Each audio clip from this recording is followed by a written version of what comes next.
Hello everyone, my name is Dharmendra Gaur. Welcome to our YouTube channel Karv Academy. Friends, आज हम सीखेंगे able to का use. चलिए देखते हैं एबल टू का यूज़ हम कहाँ पर करते हैं और क्या इसका मीनिंग होता है। चलिए देखते हैं। देखिए, एबल टू को हम सबसे पहले प्रेजेंट टेंस में इसका यूज़ करना देखेंगे। एबल टू का मतलब क्या होता है हिंदी में देखा जाए, जिस भी हिंदी सेंटेंस में ऐसा आ जाए लायक है या फिर योग्य है या किसी काम को करने के मतलब सक्षम है या किसी काम को कर पाता है या नहीं कर पाता है, तो ऐसे सेंटेंसेस में हम क्या यूज़ करेंगे, एबल टू। वैसे हम आपने मतलब कि जब हम कोई व्यक्ति किसी काम को कर सकता है तो उसके लिए कैन भी यूज़ कर सकते हैं, लेकिन बहुत सारे सेंटेंसेस ऐसे होते हैं जहाँ पे हर जगह हम एबिलिटी के लिए कैन यूज़ नहीं कर सकते हैं। इसलिए क्या यूज़ करते हैं हम, कोई भी व्यक्ति किसी काम को करने के योग्य है, इसके लिए हम क्या यूज़ करते हैं, एबल टू का यूज़ करते हैं। तो चलिए देखते हैं प्रेजेंट टेंस में एबल टू का यूज़ हम कैसे करेंगे। तो देखिए, प्रेजेंट टेंस में हम एबल टू का जब यूज़ करेंगे तो सबसे पहले हम सब्जेक्ट लिखेंगे, इज एम आर लिखेंगे, फिर एबल टू लिखेंगे, फिर वर्ब की फर्स्ट फॉर्म, फिर क्या लिखेंगे हम, ऑब्जेक्ट लिखेंगे। और आई के साथ हम क्या लिखेंगे, एम। यू वी और दे सब्जेक्ट के साथ क्या लिखेंगे, आर। और singular subject he she it या नेम के साथ क्या लगाएंगे हम, इज। जैसे कि एग्जाम्पल देखते हैं, मैं अंग्रेजी बोलने के योग्य हूं तो I am able to speak English. आप 50 किलो वजन उठाने के योग्य हैं तो you are able to lift 50 KG weight. और एग्जाम्पल देखते हैं, वह कार खरीदने के योग्य है तो he is able to buy a car. Negative sentence अगर हमें बनाना हो तो इज एम आर के बाद क्या लगाएंगे, नॉट। या फिर आप नॉट ना लगा के आप U N means unable use करके भी हम सेंटेंस को नेगेटिव बना सकते हैं। दोनों तरीके से एग्जाम्पल देखते हैं।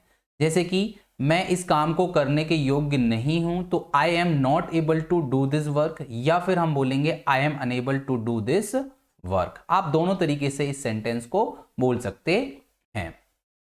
और एग्जाम्पल देखते हैं, वह चलने के योग्य नहीं है या वह चल नहीं पाता है तो he is not able to walk या he is unable to walk.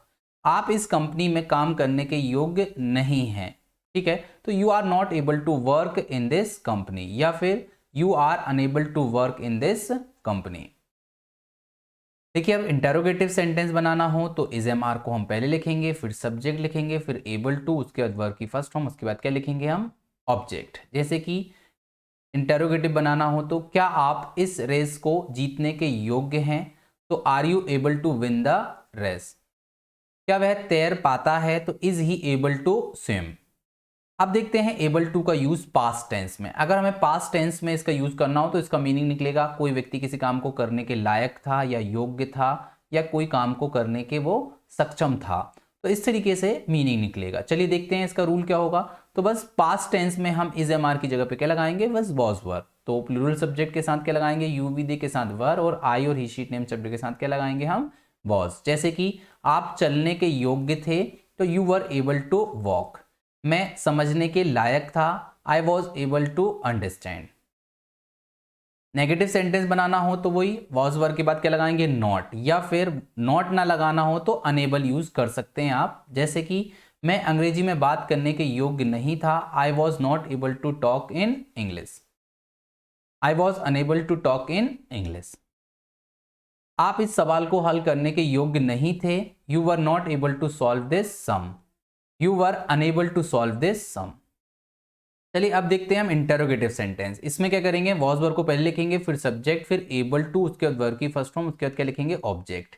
जैसे कि क्या आप कार चलाने के योग्य थे तो were you able to drive a car. क्या वह मोबाइल सुधारने के योग्य था तो was he able to repair a mobile. चलिए देखते हैं फ्यूचर टेंस में एबल टू का यूज। तो फ्यूचर टेंस में अगर हमें एबल टू का यूज करना हो तो उसका मीनिंग निकलेगा, कोई व्यक्ति किसी काम को करने के लायक होगा या योग्य होगा या किसी काम को करने के लिए वो सक्षम होगा, ठीक है, तब हम यूज करेंगे एबल टू। चलिए रूल देखते हैं। तो बस इसमें हेल्पिंग वर्ब क्या आ जाएगी, सब्जेक्ट के बाद विल बी, उसके बाद एबल टू, उसके बाद वर्ब की फर्स्ट फॉर्म, उसके बाद क्या लगाएंगे, ऑब्जेक्ट। एग्जाम्पल देखते हैं, आप जल्द ही अंग्रेजी बोल सकोगे तो you will be able to speak English very soon. बच्चा कुछ दिनों में ही अच्छी तरह से चल सकेगा, the baby will be able to walk well in few days. Interrogative sentence बनाना हो तो वही विल को पहले लिखेंगे, फिर सब्जेक्ट, फिर बी लिखेंगे, फिर एबल टू, उसके बाद वर्ब की फर्स्ट फॉर्म, उसके बाद क्या लिखेंगे, ऑब्जेक्ट। जैसे कि एग्जाम्पल देखते हैं, क्या वह यह कर सकेगा तो will he be able to do this.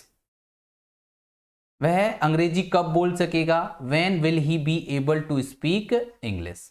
इस तरीके से हमने देखा एबल टू का यूज प्रेजेंट में, पास्ट में और फ्यूचर में। आई होप कि आपको एबल टू का यूज समझ में आ गया होगा। अगर आपको ये वीडियो अच्छा लगा हो तो लाइक एंड शेयर करना ना भूलें। अगर आप इस चैनल पर नए हैं तो सब्सक्राइब कर ले ऐसी ही और वीडियोस देखने के लिए। Thanks for watching.